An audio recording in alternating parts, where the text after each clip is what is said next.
যেদিন আমাদের স্বপ্নের মৃত্যু হবে সেদিন আমরাও মারা যাব। আপনারা দেখতে পাচ্ছেন যদিও এখনো বিকেল হয়নি, তবুও কিন্তু সমস্ত দর্শকরা এই নজরুল তীর্থে ভিড় জমিয়েছেন বিকেলের আলো দেখার জন্য। আপনারা জানেন যে ডিরেক্টর সোমনাথ সেন পরিচালিত ব্যাক টু ব্যাক 3টি ছবি কিন্তু এই নজরুল তীর্থে প্রদর্শিত হচ্ছে, এবং আজকে কিন্তু সেই বিকেলের আলো, সোমনাথ সেন পরিচালিত বিকেলের আলো যে ছবি, সেই ছবি কিন্তু নজরুল তীর্থে প্রদর্শিত হচ্ছে। আর ইতিমধ্যেই কিন্তু বহু দর্শকরা বহু দূর দূরান্ত থেকে কিন্তু এই বিকেলের আলো দেখার জন্য এসেছেন। চলুন এবার আমরা কথা বলে নেব বিকেলের আলোর ডিরেক্টর, একই সঙ্গে অভিনেতা অভিনেত্রীদের সঙ্গে। একজন অভিনেত্রী যেরকম এক্সপিরিয়েন্স হয়, একটা সুন্দর গল্পের মধ্যে যে চরিত্রটা করেছি সেটা একটা মধ্যমণি, মানে গল্পটার মধ্যে একটা মা তার দুঃখ কষ্ট, তার বেদনা সব কিছু তুলে ধরেছে, সংসারের যা পরিস্থিতি। এই ধরনের গল্প তো হওয়া দরকার এবং হচ্ছে বললে ভুল হবে, কিন্তু হওয়া দরকার। কারণ এই ইমোশনটাই তো প্রকৃত ইমোশন বাঙালিদের। এই ইমোশনটা তো আমরা ভুলতে পারি না। এখন তো এই ধরনের ছবি হচ্ছে না, কাজে এইসব ছবির অনেক বেশি মূল্য আমাদের কাছে।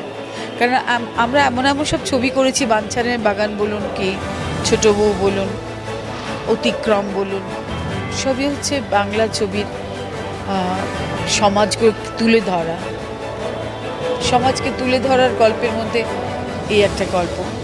সোমনাথ প্রকৃতপক্ষেই ভালো গল্প নিয়ে কাজ করার কথা ভাবে। স্ক্রিপ্ট যেমন শঙ্করদা ছিল, তিনি আর নেই, সোমনাথের ডিরেকশন, সহকারী তাপসদা আছেন, তাপসদার, সব কিছু মিলিয়ে টুলিয়ে এ ধরনের গল্প আরও হওয়া দরকার, আরও হোক।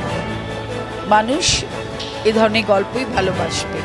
সমাজের একটা জায়গায় ভীষণ স্বার্থপরতা আছে, যে আমি কেন্দ্রিক, আমি সব। আর এই যে মার স্যাক্রিফাইস, বাবার স্যাক্রিফাইস, এগুলো কেউ আর বুঝতে চাইছে না, জানতে চাইছে না। তারা ভীষণভাবে নিজেকে নিয়ে ব্যস্ত। কর্পোরেট ওয়ার্ল্ড এক কথা, ইংলিশে যেটা বলে আমি আমি আমি। আমাদের সমাজটা এই জন্যই তো আজকে এই জায়গায় এসে পৌঁছেছে। মানুষকে সম্মান করার জায়গাটা নেই, আপনজন, গুরুজন, মা বাবা, এদেরকে সম্মান করার জায়গাটা নেই। সেই জায়গাটাই পরিচালক সোমনাথ দেখানোর চেষ্টা করেছে এবং দেখিয়েছে।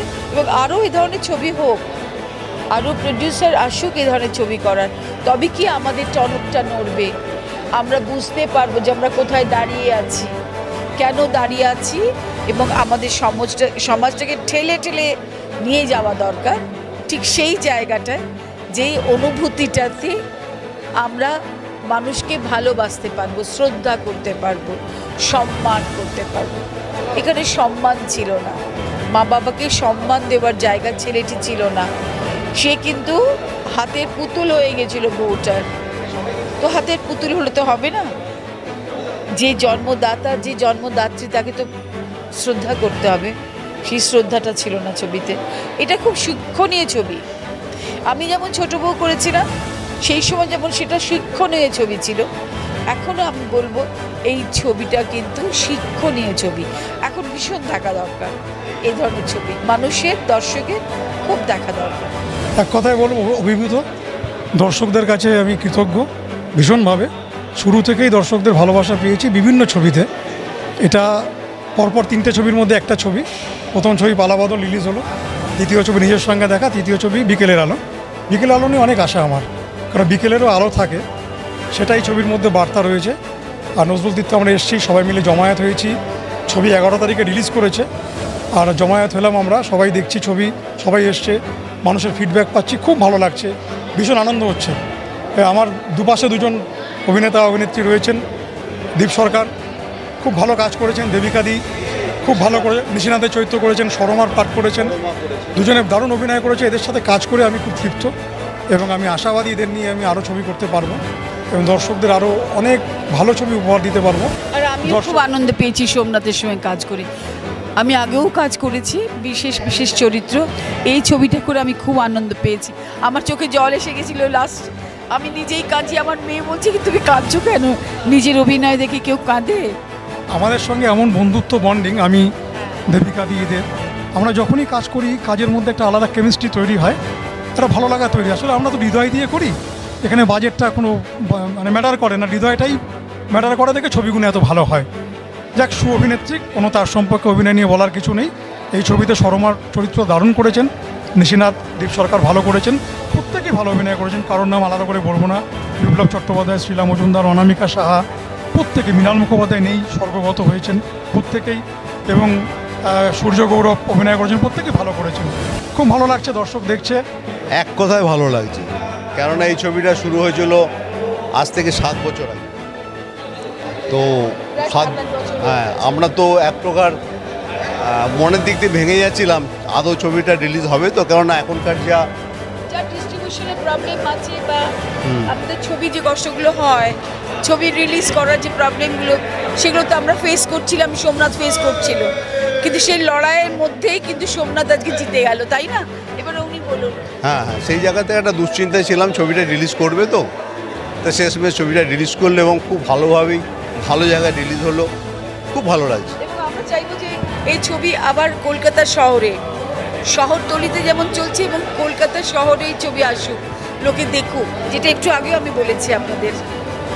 একদম একদম, উনি যেটা বললেন আমিও একমত। ছবিটা খুব টাচি গল্প, এবং টোটাল কাজটা কেমন হয়েছে সে তো আমরা বলবো না, মানুষ বলে। তবে এটা মানুষের সামনে যদি যাওয়া যায়, আরও হলে যদি এটা রিলিজ করা যায়, অনেক বড়োভাবে যদি এটাকে রিলিজ করা যায়, আমার মনে হয় রেসপন্স খুব ভালো আমরা পাবো, এটা আমাদের ধারণা।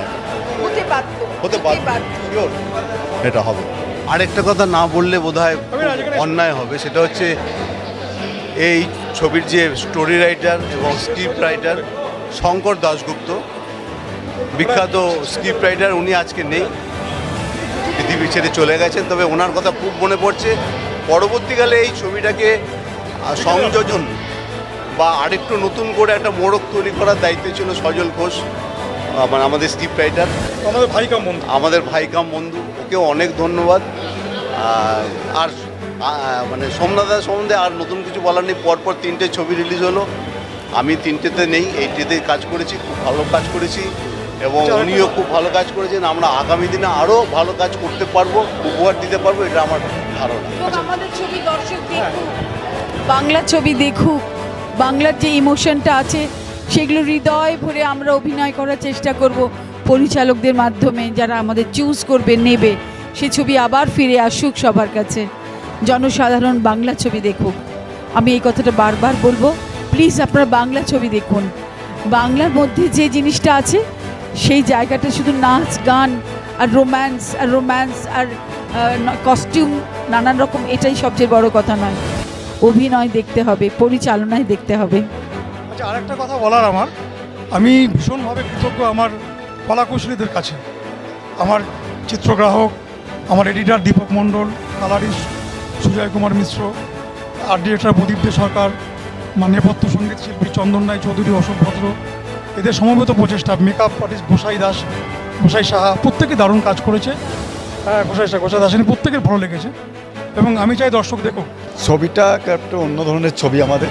আমি স্ক্রিপ্ট করতে গিয়ে যেটা অনুভব করেছি যে বাঙালি সেন্টিমেন্ট,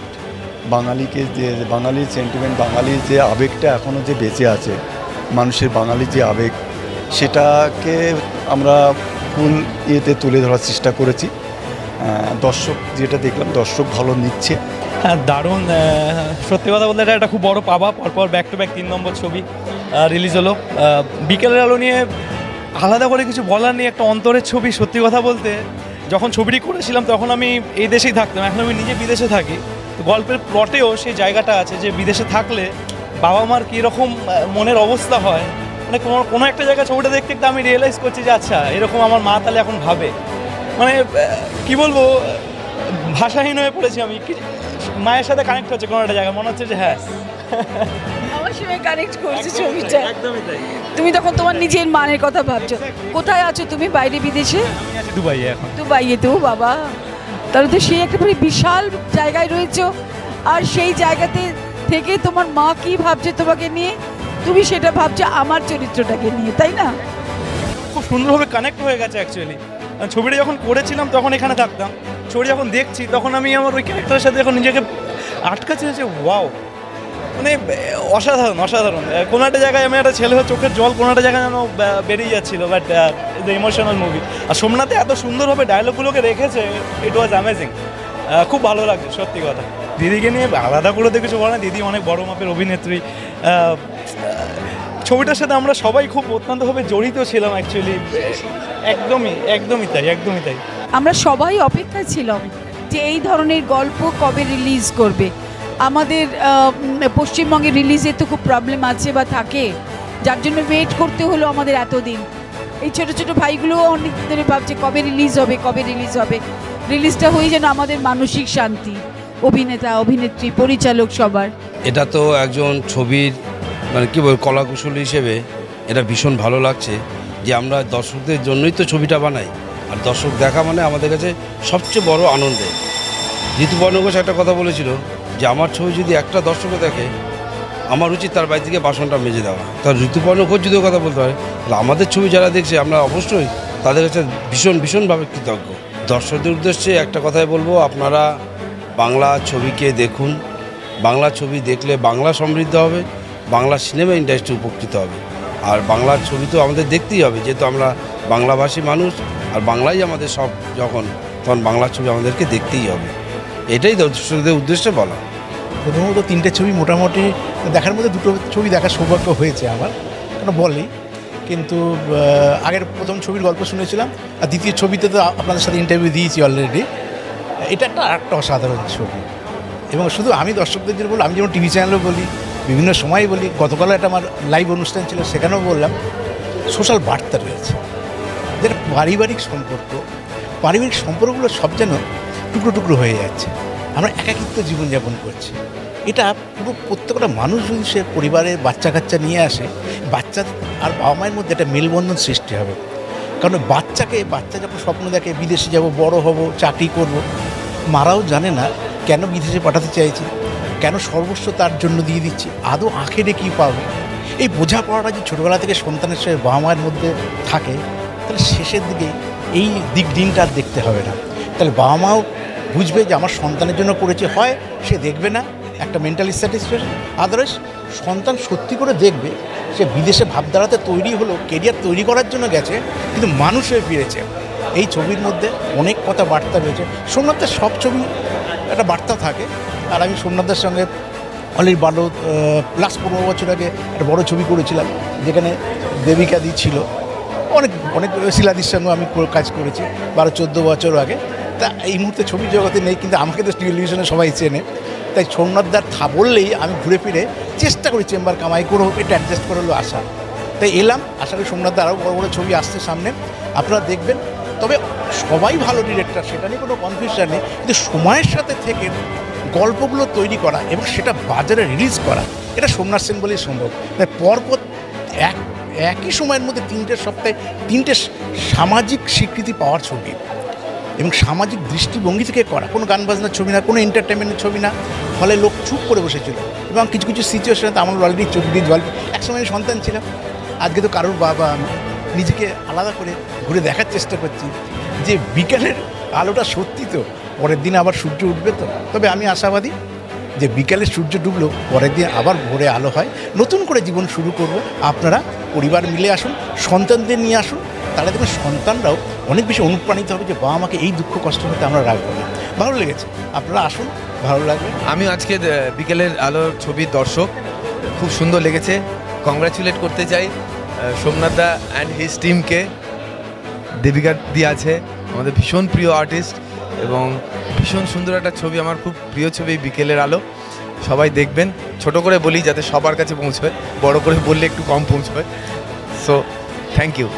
আমি আরও বলবো যে আরও অনেক ছবি সোমনাথদা করছে, এই ফ্লেভার, এই স্বাদ, এই রান্না, ছবি তো বানানো একটা রান্নার মতনই, এই রান্না আপনারা আরও পাবেন, পেতে থাকবেন। যেটা দিদিও বললো যে বাংলা ছবি দেখুন, সব রকমের ছবি দেখুন, সকল বাংলা ছবিকে সাপোর্ট করুন এবং আপনারা উপভোগ করুন। Thank you, thank you.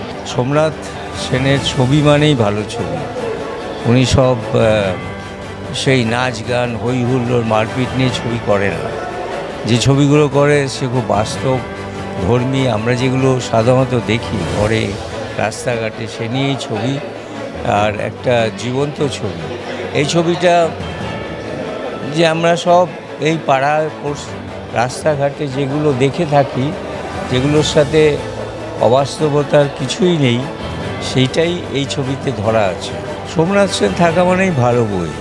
Somnath সেনের পরপর 3টে বই রিলিজ হলো, এটা তো আমি জানি না আর কারো হয় কি না বা হয়েছে কি না। তো এটা নিশ্চয়ই একটা বেশ রেকর্ড একটা, যেটা নাকি প্রচার হওয়া উচিত, আপনারা প্রচার করবেন। আর তারপরে ওনার আরও 3টে ছবি রিলিজ হতে চলেছে, মেঘলা মন, নগর দর্পণ, সেগুলোতে আমি অভিনয় করেছি। তো সেগুলোতে একটা ইম্পর্টেন্ট রোল আমার আছে। তো ওর সাথে যখন নাকি আমরা অভিনয় করি, সেটাকে খুব সহজভাবে আমরা যেভাবে অভিনয় করতে চাই সেটাই অভিনয়। বিশেষ কোনো এই করতে হবে ওই করতে হবে, এটা কি হচ্ছে চেঁচামেচি কখনোই করে না, খুব সহজভাবে অভিনয় করে। আর ও সব সময় চায় কিছু নতুন মুখকে, নতুন মানুষকে প্রমোট করতে, যেখানে সেটা একটা নতুন একটা মানে আবিষ্কার করতে চায়। সেটা খুব ভালো, সবাইকে সুযোগ দেয়, অনেককে নতুন আনে, এবং ওর হাত দিয়ে অনেক আর্টিস্ট বাংলা সিনেমা জগতে এখন আছে, প্রতিষ্ঠিত তারা। তার মধ্যে কিছু পুরনো লোককেও রাখে, আর যারা নাকি ভালো অভিনেতা তাদেরইও ধরে আনে। আমার খুব ভালো লেগেছে। এ ধরনের বই সোমনাথ সেন আরও করুক, এবং আমরা মানে বাংলা দর্শককে দেখাই বাংলা ভালো ছবি। দেখুন, আসুন বাংলা ছবি। খুব ভালো, খুব ভালো, একদমই ভালো, ভালো একদম দেখলাম, খুবই অসাধারণ ছবি। মানে মনে হলো যেন পুরোনো আমলে একটা ছবি দেখছি, যে গোল্ডেন টাইমের যে সিনেমা, বাংলা সিনেমা, সেই সিনেমা যেন ফিরে এসছে। সোমনাথ সেনের হাত দিয়ে বাংলা সিনেমা যেন নতুন রূপে দেখা দিল, বাংলা সিনেমা যেন নতুন একটা জন্ম হলো। একটা ঘোরের মধ্যে ছিলাম, প্রতিটা চরিত্র যেন রক্ত মাংস হয়ে উঠেছে, চরিত্র যেন নিজের মতন অভিনয় করেছে, প্রতিটা চরিত্র যেন আমাদেরকে পূর্বের সময় ফিরিয়ে দিচ্ছে। আমরা যে একটা সময়ের মধ্যে থাকতাম, একটা স্মরণীয় যে সময়ের মধ্যে, সেই সময়টা ফিরিয়ে দিয়েছে। এবং বাবা মা এবং আমাদের যে পারিবারিক যে সম্পর্ক, জীবনের যে সম্পর্ক, সেই সম্পর্ক যেন নতুনভাবে ফিরে আসলো। অসম্ভব ভালো লাগলো। সোমনাথ সেনের পরপর 3টে যে বই বার হলো, 3টে বই যে রিলিজ হলো পরপর 3টে সপ্তাহে, তার মধ্যে সবকটাই সুন্দর। কিন্তু 3টে দেখার মনে হচ্ছে যে কোনটা বেশি সুন্দর সেটা আমরা ঠিক জাজ করতে পারছি না এখন। কখন মনে হচ্ছে প্রথম বইটা ভালো, প্রথম বই থেকে দ্বিতীয়টা ভালো, দ্বিতীয় থেকে তৃতীয়টা ভালো, কিন্তু দেখা যাচ্ছে যে কোনটা ভালো মন্দ আমি ঠিক বিচার করতে পারছি না। মানে 3টে অসম্ভব সুন্দর ভালো বই লেগেছে। আর বিশেষ করে এই বিকেলের আলো বইটা ভীষণ ভীষণ ভীষণ রকমের সুন্দর। ছবিটা দেখার পর একটা অদ্ভুত অনাবিল আনন্দ হলো, যে বাঙালি দর্শক যে বাংলা ছবি দেখতে ভালোবাসে, গল্প ভালোবাসে, গল্পের সঙ্গে চরিত্র যাতে মানে পরিপূর্ণতা পায়, সেটা দেখতে মানুষ ভালোবাসে। এবং যে সমস্ত দর্শক যারা রয়েছে আজ দেখলাম, সবার চোখ যেন ভিজে গেছে। যে অতীতের যে বাংলা সিনেমার যে আমরা কন্টেন্ট দেখতাম, যে ভালোবাসা, একান্নবর্তী পরিবার, স্নেহ, মমতা, ভালোবাসা থাকবে, সেরকম চরিত্র যেন এই গল্পের মধ্যে ফিরে আসছে। আর সোমনাথ সেন নিজে হাতে যেন সেটাকে একটা নতুন রূপ দান করলেন, বাংলা সিনেমা একটা নতুন বিনির্মাণ করলেন। বাংলা সিনেমা যে প্রতিটা মানুষ দেখতে পারে, বাংলা ছবির প্রতি মানুষের ভালোবাসা আছে, সেটা যেন সোমনাথ সেনের হাত দিয়ে যেন আবার বাংলা সিনেমা ফিরে আসছে। অতীতে যাদেরকে আমরা বাংলা সিনেমার যাদেরকে আমরা গর্ব করতাম, সেই তরুণ প্রজন্মের সোমনাথ সেন এর একজন পরিচালক, যে পরিচালকের মধ্যে আমি সমস্ত গুণ দেখতে পাই। এখনও সে পুরনো জিনিসের সব কিছু রয়েছে, সেই কন্টেন্টগুলো নিয়ে তিনি বাংলা ছবি করছেন। এবং আমরা যারা বাংলা ছবির সঙ্গে থাকি, ভালোবাসি, তারা বাংলা ছবি যেমন দেখতে ভালোবাসি, যেন দর্শকরা চাই, আমি চাই যে দর্শকরা এই বাংলা ছবিগুলো দেখুক, যে আমাদের যে ন্যায় নীতিবোধ, যে আমরা পারস্পরিক যে পরিবার, যে সৌন্দর্য আমরা থাকতাম, যে গল্প ভালোবাসতাম, যে গল্পের মধ্যে আমরা থাকতে ভালোবাসি, সেই গল্পের প্রতিটা চরিত্র মানুষকে, সমাজকে বদলে দেয়, সমাজকে নতুন আলো দেখায়, অন্ধকার থেকে নতুন আলো দেখায়। সে আলো দেখানোর ক্ষেত্রে যেন এই ছবিটা অন্য মাত্রা বহন করে নিয়ে আসছে। এবং আমি দর্শকের কাছে চাই যে দর্শক এই ছবিটা অন্যভাবে দেখুক, তারা একটু এর সঙ্গে রিলেট করুক। ছবিটা ভালো লেগেছে, আর যখন এসে পালিয়ে গেল লোকগুলো, সেটাও ভালো লেগেছে। যাতে আপনারাও এসে দেখুন, ভালো লাগবে। বিকেলের আলো তো খুব খুব খুব খুব ভালো লেগেছে। গল্পটা যেমনি সুন্দর, তার সঙ্গে প্রত্যেকের অভিনয় খুবই ভালো লেগেছে। লিটন, ছোটু, এদের অভিনয় এবং দেবিকাদির অভিনয়, মায়ের যে চরিত্রটা খুব খুব সুন্দর চরিত্র, খুব ভালো গল্প, এটা প্রত্যেককে দেখাই দরকার। এই ছবি আসুন আপনারা সবাই এসে ছবিটাকে দেখুন, খুব ভালো লাগবে, সবার প্রত্যেকেরই ভালো লাগবে। আমার যেটা বক্তব্য, কাহিনী চিত্রনাট্য দুটোই খুব ভালো লাগলো। আর সোমনাথ সেন তো অন্য ধরনের একটু ছবি করে, এটা একটা ব্যাপার। ছবি করার আগেও অন্তত 70-80টা টেলিফিল্ম করে ছবিতে এসছে, তার মধ্যে অন্তত বোধহয় 65-70টা টেলিফিল্মে আমি অভিনয় করেছি ওখানে। আর ছবি যেগুলো করেছে বিভিন্ন ভালো মেয়ে মন্দ মেয়ে, সীমান্ত পেরিয়ে, এই অরণ্য, সবগুলোতেই আমি ছিলাম। তা প্রতিটা ছবি একটু অন্য ধরনের গল্প থাকে, তো এটাও তাই। তবে এটা এই সবথেকে বড় কথা, যেটা বাস্তবে পুঁথিগত বিদ্যার ওপরে বিদেশে গিয়ে চেঞ্জ হয়ে যায়, এই ব্যাপারটা সবথেকে ভালো তুলে ধরেছে, এটা আরও ভালো লাগলো। কাহিনী চিত্রনাট্য দুটোই ভালো। তারপর আপনার এই সাউন্ড, কালার কারেকশন সবই ভালো হয়েছে, আমার তো খুব ভালো লাগলো।